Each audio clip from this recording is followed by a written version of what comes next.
सभी को नमस्कार। फोकस एजुकेशन आहोर के यूट्यूब चैनल पर आप सभी का स्वागत है। आज लेके आए आपके सामने वीडियो जो कि पहले ग्राम सेवक के नाम से एग्ज़ाम हुआ था। ये एग्ज़ाम RSMSSB के द्वारा लिया गया था और इस बोर्ड का ये वीडियो का पहला एग्ज़ाम था। और अब जो होने वाला है, जो 27, 28, 29 को जो होने वाला है, ये सेकंड पेपर है। तो देखिए 2016 का जो भर्ती थी उसका जो एग्ज़ाम पेपर हुआ है 2018 के आसपास हुआ है। तो उसके बारे में आज हम चर्चा करने वाले हैं। तो एक आपको बता दें, जो पहले पेपर हुआ था वो सिर्फ एक ही पेपर था, मेन पेपर था। लेकिन इस बार जो इस बोर्ड ने जो पेपर निर्धारित किए हैं, दो पेपर है, उसमें एक प्री होगा और उसके बाद मेन होगा। और जो पहले जो सिलेबस था वो लगभग आज का जो प्री पेपर का जो सिलेबस है वो लगभग सेम सिलेबस है, याद रखना चाहिए। और इसमें कोई परिवर्तन नहीं है। और उस सिलेबस को लेकर के हम बात करते हैं। इस पेपर में पेपर को हम पूरा डिटेल से हम पढ़ेंगे और इसको हम आपको सॉल्व करवाएंगे।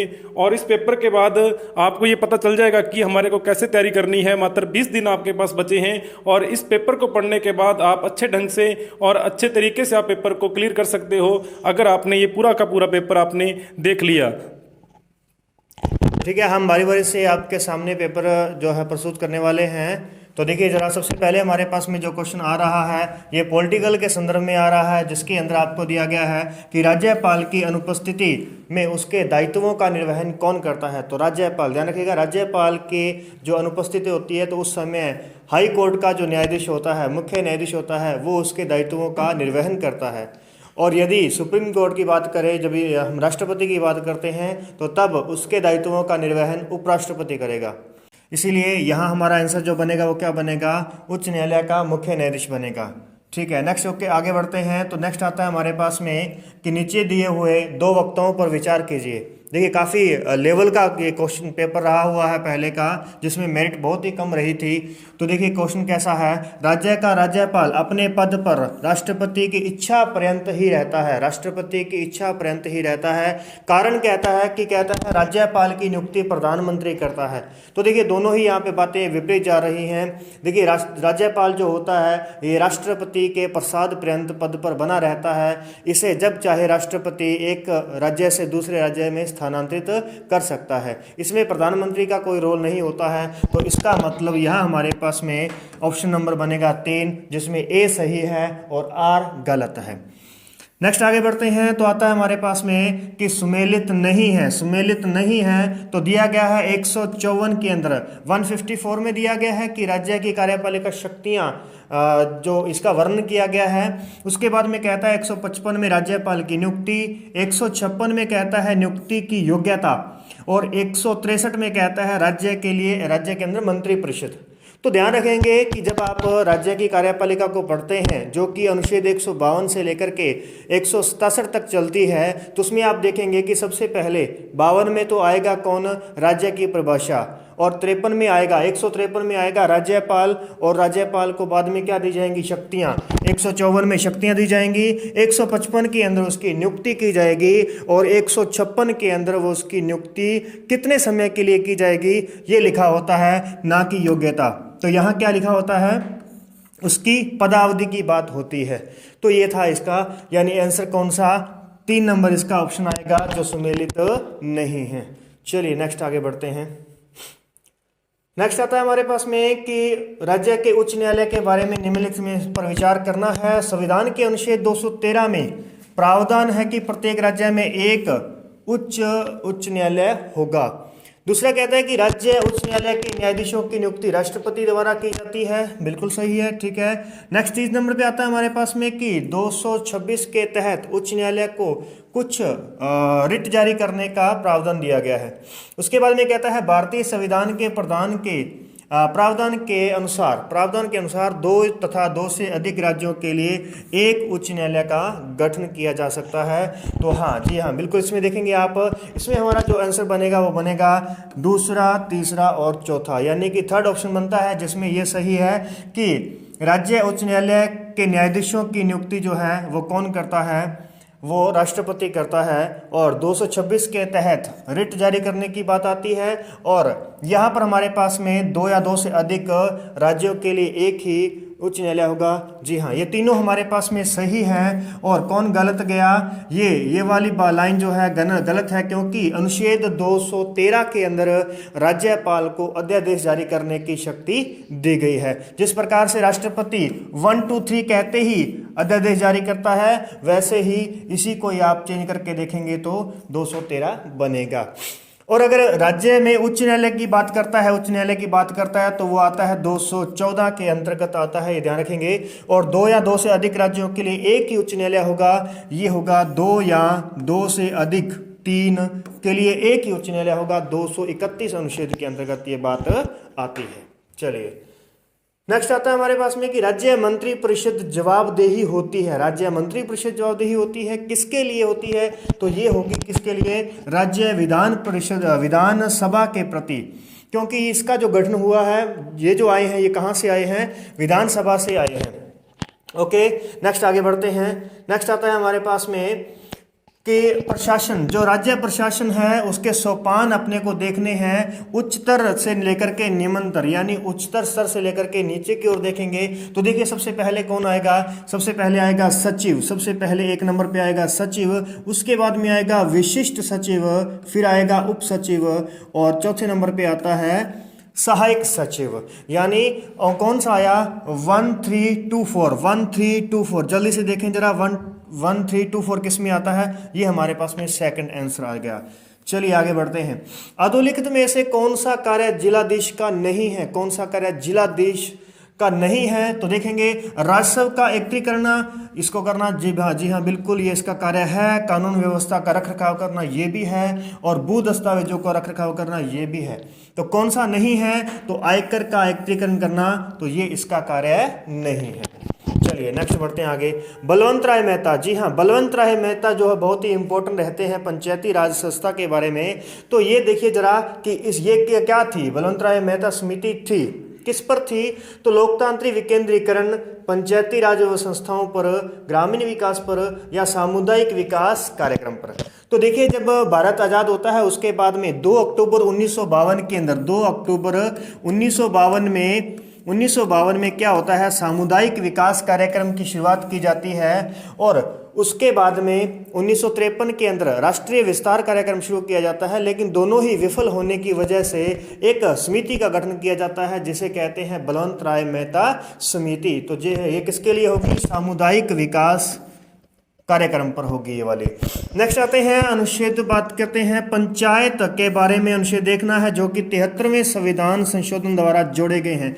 73वें संविधान संशोधन द्वारा क्या क्या जोड़ा गया, ध्यान रखेंगे। एक तो हमारे पास में भाग जोड़ा गया था, एक हमारे 73वें संविधान संशोधन के द्वारा अनुसूची जोड़ी गई है, और अनुच्छेद जोड़े गए हैं।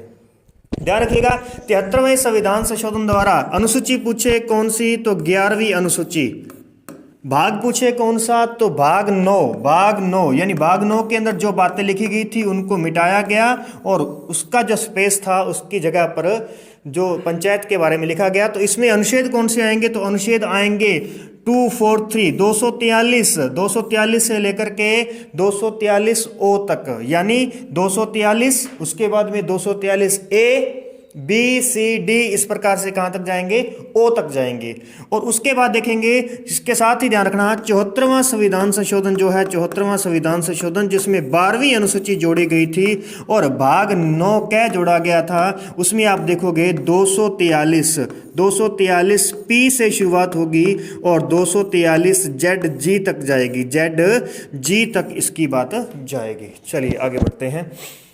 नेक्स्ट आता है हमारे पास में क्वेश्चन जो 10 नंबर क्वेश्चन पे हम पहुंच चुके हैं। पंचायती राज व्यवस्था, देखिए देखने में कितना सिंपल क्वेश्चन लग रहा है। पंचायती राज व्यवस्था है क्या है, तो देखो सभी खेल यहाँ पे छिपा हुआ है। देखिए स्थानीय सरकार, ये भी हम कह देते हैं कई बार कि ये लोकल गवर्नमेंट है, और स्थानीय स्वशासन ये लोकल सेल्फ गवर्नमेंट भी कहा जा सकता है। स्थानीय प्रशासन है, लोकल एडमिनिस्ट्रेशन हो गया, लेकिन इसका जो सटीक आंसर बनता है वो क्या आता है, ग्रामीण स्थानीय स्वशासन आएगा। क्लियर है, तो ये ध्यान रखेंगे पंचायती। तो पंचायतें हैं ग्रामीण स्थानीय स्वशासन, और जो नगर पालिका है वो है नगरीय स्थानीय स्वशासन। चलिए आगे नेक्स्ट आता है 11 नंबर क्वेश्चन। यहाँ कहता है कि राज्य विधानसभा के बारे में अधोलिखित पर विचार कीजिए। जी हाँ, विचार कीजिए जल्दी से। कहता है कि इसका समय काल 5 वर्ष होता है। किसकी बात हो रही है? विधानसभा की बात हो रही है। कार्यकाल इसका 5 वर्ष का होता है। इसकी अध्यक्षता मुख्यमंत्री करता है, मुख्यमंत्री। देखिए यहां सोचना पड़ेगा आपको। जल्दी से आगे बढ़ते हैं। इसका जनता द्वारा प्रत्यक्ष चुनाव होता है और राज्य को इसके विघटन का अधिकार होता है। जी हाँ, 3 हमारे पास में सही जा रहे हैं, इसमें से एक गलत जा रहा है। हमें क्या करना है? 3 सही कूट चुनने हैं। कौन कौन से रहेंगे?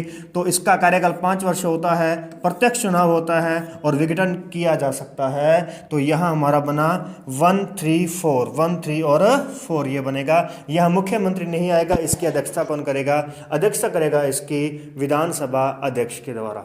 ओके, नेक्स्ट आता है हमारे पास में। चलिए यहाँ पे अब थोड़ा करंट का क्वेश्चन आ चुके हैं। तो देखिए करंट ये 2016 का आया है, क्योंकि ये 2016 की वैकेंसी है, तो आपको वर्तमान करंट को पढ़ना होगा। इसीलिए हम इन क्वेश्चनों को जो है वो स्किप करने वाले हैं। आगे बढ़ते हैं।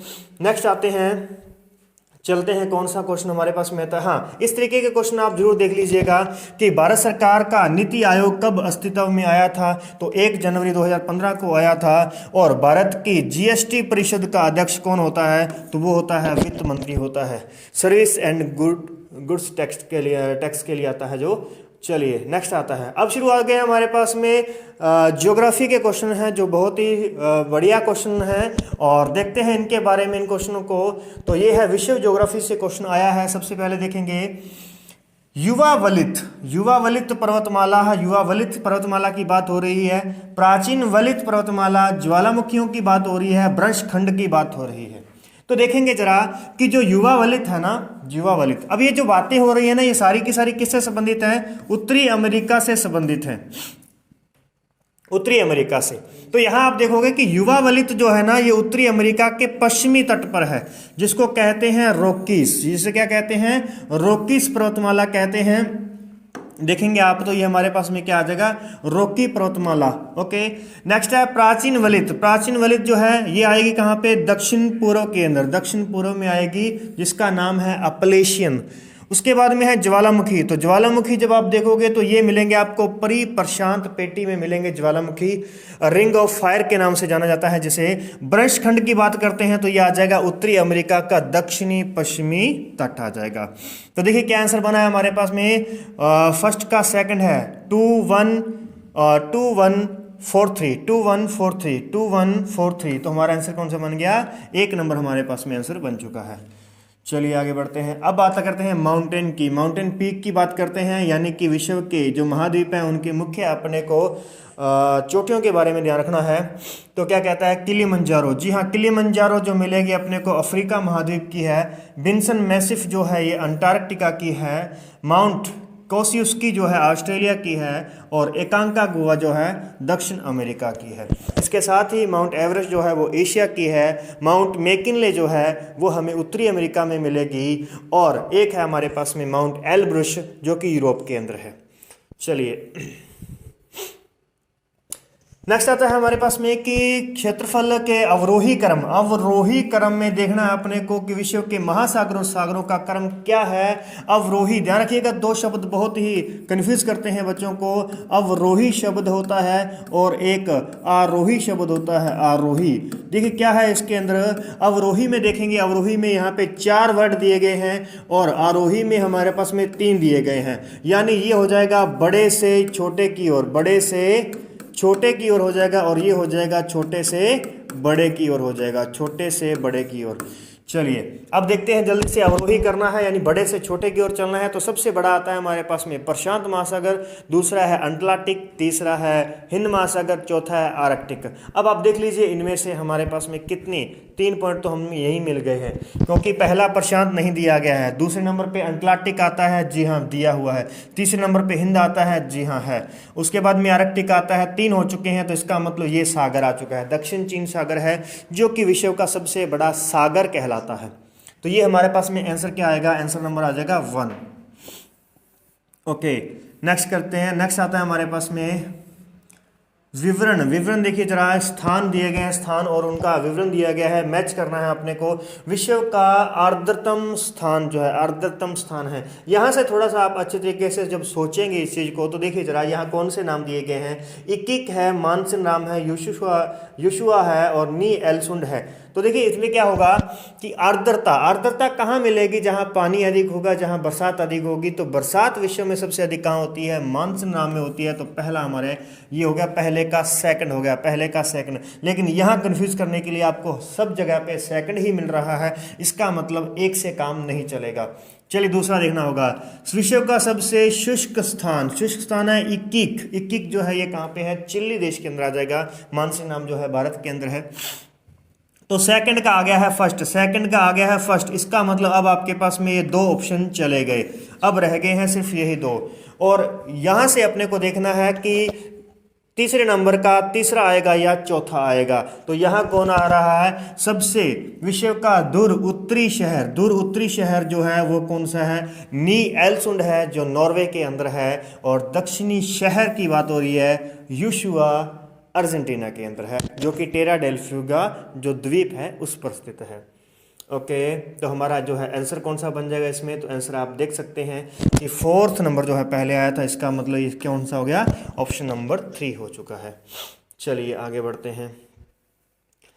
बात आती है भारत पे, भारत पे बात आती है। आर्द्र भूमि परिस्थिति स्थल जो है, परिस्थिति स्थल की बात हो रही है, आर्द्र भूमि की बात हो रही है। आर्द्र भूमि देखेंगे तो यहाँ आता है हमारे पास में भोज, भोज, भोज कहाँ पे है, चंद्रताल, शलर, रुद्र सागर, ये सब क्या है, आर्द्र भूमियां हैं। जैसे राजस्थान में आर्द्र भूमि की बात करें, नम भूमि की बात करें या रामसर साइड की बात करें तो आएगा सांबर और केवला देव अभ्यारण्य आएगा। तो इस प्रकार से ये हमें कहाँ मिलेंगे, तो देखिएगा भोज, भोज से भोपाल, भोज से भोपाल यानी किसकी राजधानी है, मध्य प्रदेश की है।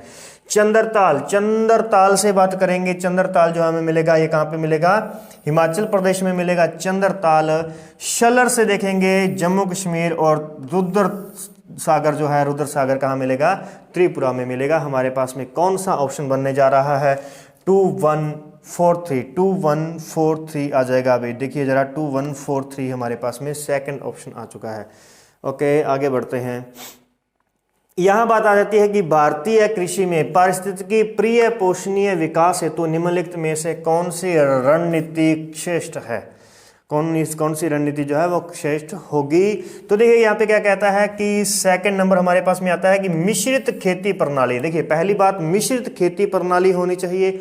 दूसरी बात कार्बनिक खाद, यानी कि जो हमारे पास में कार्बनिक खाद जो है जिसे क्या कहते हैं, देखिए जरा, ऑर्गेनिक खाद जो है वो हमारे पास में इसको यूज करनी है। नेक्स्ट आता है नाइट्रोजन, नाइट्रोजन का स्थिरीकरण पौधों और कीट प्रतिरोधी शस्य किस्मों का प्रयोग करेंगे। तो ये हमारे लिए एक श्रेष्ठ पद्धति रहेगी कृषि करने की। चलिए, तो इसका मतलब हमारा आंसर कौन सा बन गया, सेकंड नंबर हमारा आंसर बन जाएगा। आगे बढ़ते हैं। बात आती है कर्क रेखा, कर्क रेखा व 80 डिग्री पूर्वी देशांतर, 80 डिग्री पूर्वी देशांतर, देशांतर जो है 80 डिग्री देखना है। और कर्क रेखा यानी कि 23.5 डिग्री अपने को अक्षांश देखना है। अब अक्षांश यहाँ से गुजरेगा, देशांतर यहाँ से गुजरेगा। तो इस प्रकार से भारत से ये जब दोनों गुजर जाएंगे तो भारत के ये 4 भाग कर देंगे, भारत को ये 4 भागों में बांट देंगे। तो हमें क्या देखना है कि किस चतुर्थांश के अंदर कपास उत्पादन होगी। तो कपास का ध्यान रखिएगा, मेनली जो पोर्शन है वो अगर हम नॉर्मल याद रखें तो वो रहता है कौन सा, महाराष्ट्र रहता है, जहाँ पे ज्वालामुखी उद्गार है, जहाँ पे काली मिट्टी है। तो कपास नगरी जो है मुंबई है। तो ये सब हमें कहाँ मिलेगा, महाराष्ट्र के अंदर, जो कि दक्षिण राजस्थान में, दक्षिण भारत में है। तो इसका मतलब कर्क रेखा से ये कहाँ गया, दक्षिण में गया। उसके बाद आप देखोगे कि ये जो 80 डिग्री है, ये जो 80 डिग्री है ये जाएगी अपने पास में उत्तर प्रदेश, मध्य प्रदेश, छत्तीसगढ़ और महाराष्ट्र और उड़ीसा से होती हुई। तो इसके जो हमारे पास में कौन सा पोर्शन रहेगा, या आप देख सकते हैं कि मुंबई जो है वो कौन से तट पे है, पश्चिमी तट पे है। तो हमारा आंसर कौन सा बनेगा, दक्षिण पश्चिम हमारा यहाँ पे आंसर बनेगा।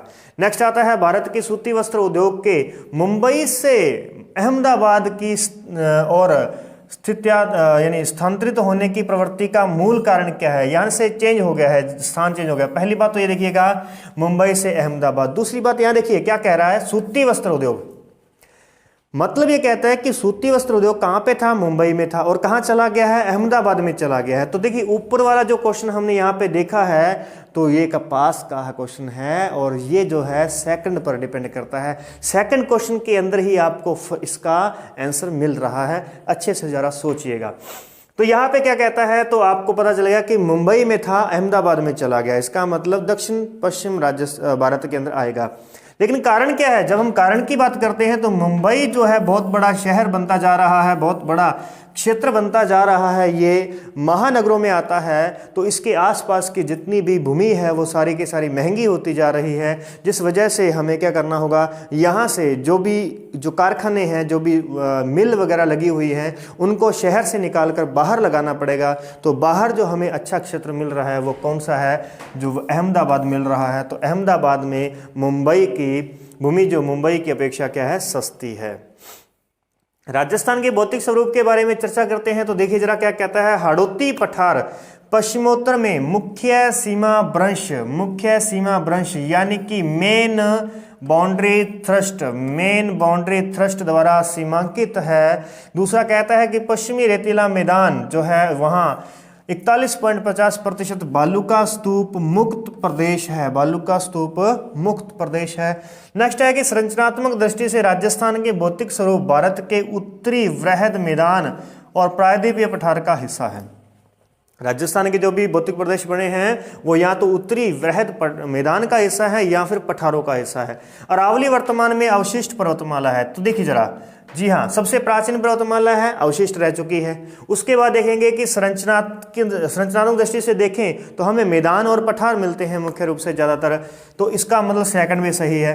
पश्चिम में रेतीला मैदान, अगर आपको डाउट लग रहा है तो इसे अपन होल्ड कर लेते हैं, और दोनों में डाउट लग रहा है तो यहाँ पे आप देखोगे तो आपके पास में फर्स्ट और थर्ड, यानी कि आपके पास में दो वाला ऑप्शन नहीं है, थर्ड और फोर्थ वाला ऑप्शन यहाँ पे नहीं है। तो हमारा यहाँ पे जो आंसर बनेगा वो कौन सा बनेगा, सेकंड, थर्ड और फोर्थ बनेगा, क्योंकि ये जो है एमबीटी से नहीं, ये जीबीटी से अलग होती है। जो हाड़ौती जो है हमारा पठार है ये जीबीटी से यानी कि ग्रेट बाउंड्री थ्रस्ट द्वारा अलग होती है। इसे हम आगे क्लास के अंदर पढ़ेंगे। चलिए नेक्स्ट क्वेश्चन आता है हमारे पास में 25 नंबर। देखिए पहले से ही गोला लगा हुआ है, इसका मतलब ये जो क्वेश्चन है ये डिलीट किया गया है उस समय। आगे बढ़ते हैं, नेक्स्ट आता है हमारे पास में 26 नंबर क्वेश्चन पे देखते हैं। तो यहाँ चलते हैं तो आता है सूची का मिलान करना है। देखिए बहुत ही शानदार क्वेश्चन है और जानदार क्वेश्चन है ये। मिट्टियों के प्रकार है, एरिडी सोल्स की शुरुआत करते हैं। एरिडी सोल्स, इंसेप्टी है, एल्फी सोल्स है, वटी सोल्स है। थोड़ा सा ध्यान रखिएगा कि ये जो वर्गीकरण किया गया यूएसडीए के द्वारा किया गया है, यानी कि यूएस से डिपार्टमेंट ऑफ एग्रीकल्चर के द्वारा बताया गया है ये सारा का सारा, और रासायनिक वर्गीकरण है। तो इसमें देखोगे आप एरिडी सोल्स जो है ये हमें मिलेगी शुष्क एवं अर्धशुष्क क्षेत्र में मिलेगी। इंसेप्टी सोल्स अर्धशुष्क और आर्द्र की ओर चलेंगे। एल्फी सोल्स जो है उप आर्द्र से आर्द्र की तरफ, और वर्टी सोल्स जो है आर्द्र एवं अति आर्द्र की तरफ जाएंगे, जिसे कपासी सोल्स भी कहते हैं, कपासी मिट्टी भी कहा जाता है। तो 1 2 3 4 किस में आ गया, ये हमारा आंसर आ चुका है। आगे बढ़ते हैं, नेक्स्ट हमारे पास में वैधानिक स्थिति 31 मार्च 2011 के अनुसार क्या कहता है कि वनों के संबंध में हमें बताना है कि निम्न में से कथन कौन सा है, कौन सा कथन सही है। तो देखिएगा जरा, यहाँ पर कहता है कि आरक्षित एवं संरक्षित वनों का जो क्षेत्र है क्रमशः 55.84 और 37.94 है। और लेकिन यहाँ पे जो मिस्टेक है वो सिर्फ इतना सा ही है कि ये जो है फर्स्ट में एडवांस आएगा आगे और ये पीछे आएगा, सिर्फ इतनी बात है। यानी कि ये जो है हमारे पास में 37.94, जो कि वर्तमान की बात करें तो 38.11 आएगा हमारे पास में, 38.11% आएगा। वो कौन सा है, आरक्षित वन मिलेंगे। और संरक्षित वन की बात करेंगे तो ये आएगा हमारे पास में 55.64, ठीक है, 55.64% रहेगा। सिर्फ इतना ही चेंज था इसके अंदर। दूसरी बात सही है, आरक्षित वन जो है उदयपुर व चित्तौड़गढ़ में सबसे अधिक है। संरक्षित वन जो है 12 करौली में अधिक है, और अवर्गीकृत जो वन है वो बीकानेर व गंगानगर में अधिक है। तो लास्ट के तीनों जो है वो सही है, सेकंड, थर्ड और फोर्थ हमारा आंसर यहाँ पे बनता है।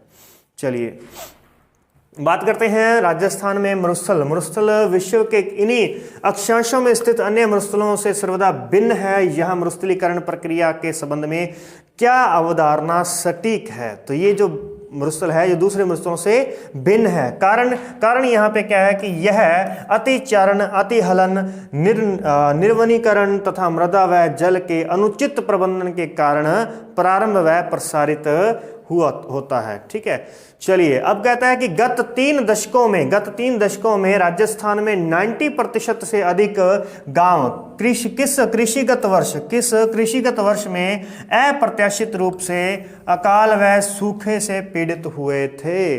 तो ये समय हमारे पास में बनता है 2002-03 का, जो कि 100 वर्षों का सबसे बड़ा अकाल था 2002-03 के अंदर। और इससे पहले जो अकाल था वो था 1899 के अंदर, 1899 में, जिसे छप्पनिया अकाल भी कहते हैं, छप्पनिया अकाल कहते हैं। इसके 100 साल बाद ये आता है, जो कि 90% गांव को, कृषि को प्रभावित किया था।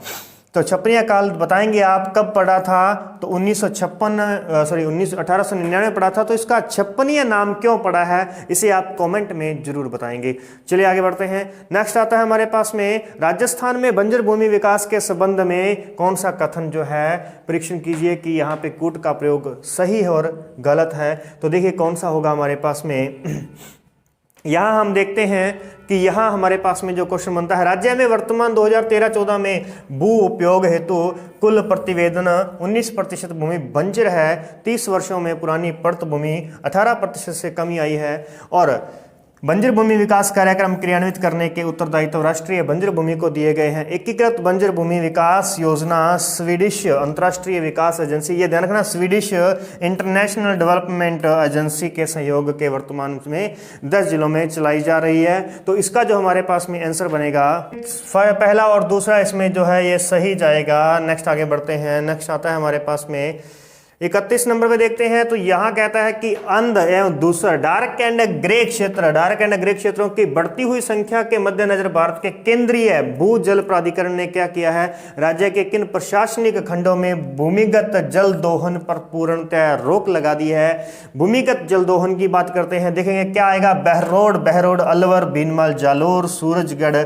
झुंझुनू, दौंड व श्रीमाधोपुर सीकर के अंदर ये जो खंड है यहाँ पर क्या किया गया है, रोक लगा दी गई है। बहरोड अलवर में है, भीनमाल जालोर के अंदर, सूरजगढ़, झुंझुनू, दौंड और श्रीमाधोपुर जो है वो सीकर के अंदर है। इसके बाद में नेक्स्ट आगे बढ़ते हैं। नेक्स्ट आता है हमारे पास में, राजस्थान में पशुधन संख्या के संबंध में गलत कथन क्या है। तो देखिए जरा यहाँ पे हम आगे नए आंकड़े पढ़ने वाले हैं, हमें इन आंकड़ों की वैसे जरूरत नहीं है, क्योंकि आंकड़े हर 5 वर्ष में, 5 वर्ष में पशु गणना होती है, ये बात आप ध्यान रखेंगे। और 5 वर्ष में जो पशु गणना होती है वो 2017 के बाद में जो है नेक्स्ट जो होगी हमारे पास में 2022 को होगी। तो हम यहाँ पे 2017 के आंकड़ों को पढ़ेंगे। चलिए नेक्स्ट बढ़ते हैं आगे की ओर। नेक्स्ट हमारे पास में आता है कि प्रथम योजना काल से 2012-13 तक शस्य प्रतिरूप में घटित निम्न में से कौन सा जो है हमारे पास में गलत ऑप्शन सही से नहीं आ रहा है। तो चलिए देखेंगे जरा। तो इसमें भी जो हमारे पास समय दिया गया 2012-13 का दिया गया, यानी कि बहुत समय पहले की ये पिछली योजनाओं के बारे में हो रहा है, प्रथम काल योजना की बात कर रहा है, लेकिन हम इसे ताज़ा न्यूज़ के रूप में हम आगे करंट के अंदर इसको पढ़ने वाले हैं। चलिए नेक्स्ट आगे बढ़ते हैं। यहाँ देखिए इंपॉर्टेंट क्वेश्चन आया है, बहुत ही बढ़िया क्वेश्चन है। यहाँ पे जो हमसे पूछा गया है ये लिफ्ट नहर है, और लिफ्ट नहरों के यहाँ पे नए नाम पूछे गए हैं। और आप देखिएगा जरा कि जो इंदिरा गांधी नहर परियोजना की जो हमारे पास में 7 लिफ्ट नहरें हैं, इस पर मैंने वीडियो बना दी गई है, डिस्क्रिप्शन में आपको इसका लिंक मिल जाएगा। वीडियो को देखना मत भूलिएगा, लाइक, चैनल को सब्सक्राइब जरूर करिएगा। चलिए देखें यहाँ पे कहता है जयनारायण व्यास का संबंध देखेंगे जोधपुर से है, तो जोधपुर और कौन सा क्षेत्र रहेगा, जैसलमेर रहेगा। चौधरी कुंभाराम की बात करते हैं तो यह आ जाएगा हनुमानगढ़ चूरू के अंदर आ जाएगा। पन्नालाल बारूपाल, तो पन्नालाल बारूपाल जो है बीकानेर और नागौर का है। डॉक्टर करनी जी जो है वो जोधपुर बीकानेर से संबंधित है। तो ये हमारे पास में आ चुका है 3412 जो क्षेत्र है हमारे पास में कौन सा आ गया, 3rd नंबर ऑप्शन आ जाता है। चलिए आगे बढ़ते हैं।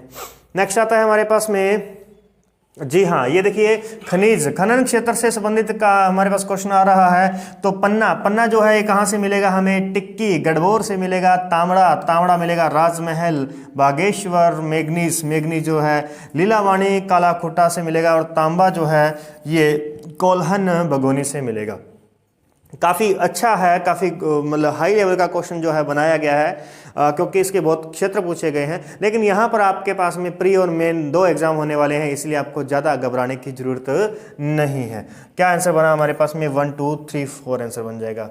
इसके बाद में आगे बढ़ते हैं, नेक्स्ट आते हैं। यहाँ पे कहता है सार्वजनिक क्षेत्र के विभिन्न वित्तीय संगठनों रिको, आरएफसी, राजसिको, ठीक है, इनके द्वारा क्या किया गया है? आकलित औद्योगिक संभावनाओं के आधार पर ए श्रेणी का जो राजस्थान के कौन से जिलों को दिया गया है, ए श्रेणी में रखा गया है, तो ये आएगा हमारे पास में जोधपुर, पाली और अजमेर। जोधपुर, पाली और अजमेर के अंदर, ठीक है। चलिए नेक्स्ट आते हैं हम।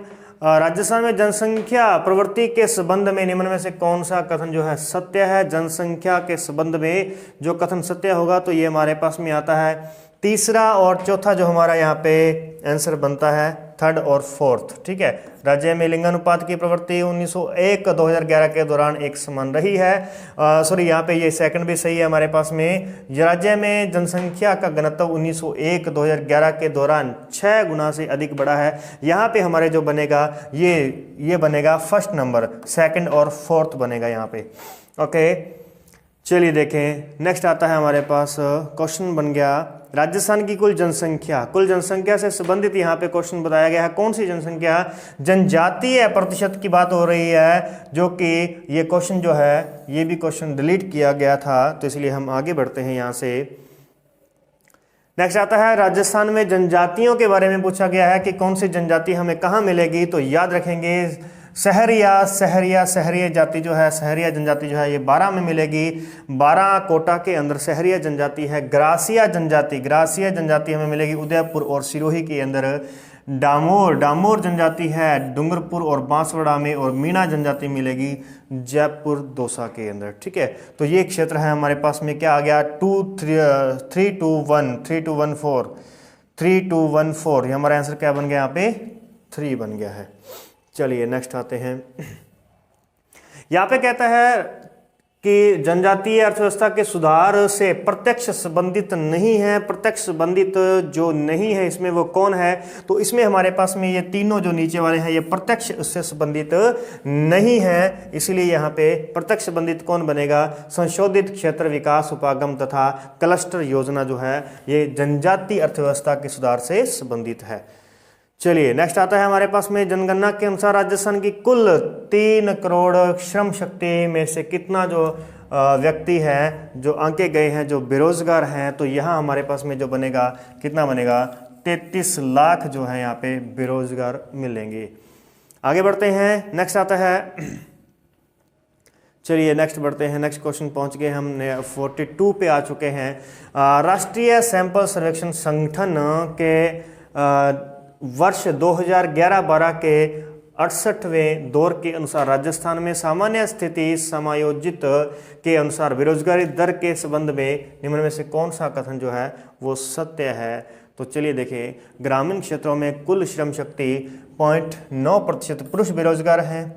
कुल श्रम शक्ति का 3.2% पुरुष बेरोजगार है। कौन सा? शहरों की बात हो रही है। संपूर्ण राज्य की बात करें तो 3.1% बनता है। शहरी क्षेत्रों की अपेक्षा ग्रामीण क्षेत्रों में बेरोजगारी की दर बहुत ऊंची नापी जाती है। तो यहाँ पर जो हमारा आंसर बनेगा फर्स्ट और सेकंड, यानी कि 2 नंबर हमारा यहाँ पे आंसर बनेगा। फर्स्ट और सेकंड यहाँ पे बनेगा, ये बिल्कुल सही जा रहा है। चलिए नेक्स्ट बढ़ते हैं आगे। नेक्स्ट आता है हमारे पास में 43 नंबर क्वेश्चन आ रहा है, जिसके अंदर हमारे पास में देखिए सर्वजंती ग्राम स्वरोजगार योजना के बारे में देखना है। तो इसमें से हमारे पास में शामिल विकास कार्यक्रम में शामिल किए गए हैं, तो कौन कौन से किए गए हैं? तो यहाँ पे हमारे पास में 1 2 3, यानी कि समन्वय ग्रामीण विकास, ग्रामीण क्षेत्रों में महिला एवं बाल विकास और गंगा कल्याण योजना जो है इनको शामिल किया गया है। नेक्स्ट आते हैं सी रंगराजन विशेषज्ञ जो दल है कि रिपोर्ट 2014 के अनुसार वर्ष 2011-12 में राजस्थान की कुल जनसंख्या में लगभग कितने व्यक्ति निर्धन आंके गए हैं? तो यहाँ कौन सा बनेगा? 1.51 करोड़ जो जनसंख्या है निर्धन आंकी गई है। उसके बाद में देखते हैं सुरेश तेंदुलकर विधि। देखिए सुरेश तेंदुलकर की विधि है जो कि एवरेज प्रतिवर्ष 1000 योजना यानी 1000 रुपये खर्च करने वाले जो होंगे वो निर्धन नहीं आएंगे, लेकिन उससे कम वाले निर्धन में आएंगे। ये इसकी एक विधि है। इसमें देखते हैं तो यहाँ पे हमारे पास में क्या कहता है, परिकलित निर्धनता अनुपात से प्राप्त कौन से निष्कर्ष सही है। तो यह हमारे पास में जो आएगा सेकंड, थर्ड एंड फोर्थ आएगा कि राज्य के शहरी क्षेत्रों में निर्धनता अनुपात 2009-10 से 2011-12 के बीच 9.2% घटा है। नेक्स्ट अब है राज्य में दोनों वर्षों 9, 10, 11, 12 में निर्धनता अनुपात जो है भारत की तुलना में घटे हैं और 2011-12 में निर्धनता अनुपात जो है राजस्थान में 14.7% तथा भारत में 21.9% आंका गया है। तो ये थे हमारे पास में पॉलिटिकल और ज्योग्राफी के क्वेश्चन थे। नेक्स्ट क्वेश्चन जो है आ रहे हैं हमारे पास में हिस्ट्री और कल्चर के, जिसके लिए मैं बुलाना चाहूँगा सुरेंद्र सोडी सर को। तो चलिए ज़रा वो आपको आगे के क्वेश्चन जो हैं वो सॉल्व करवाएंगे। जी सर आ जाइए।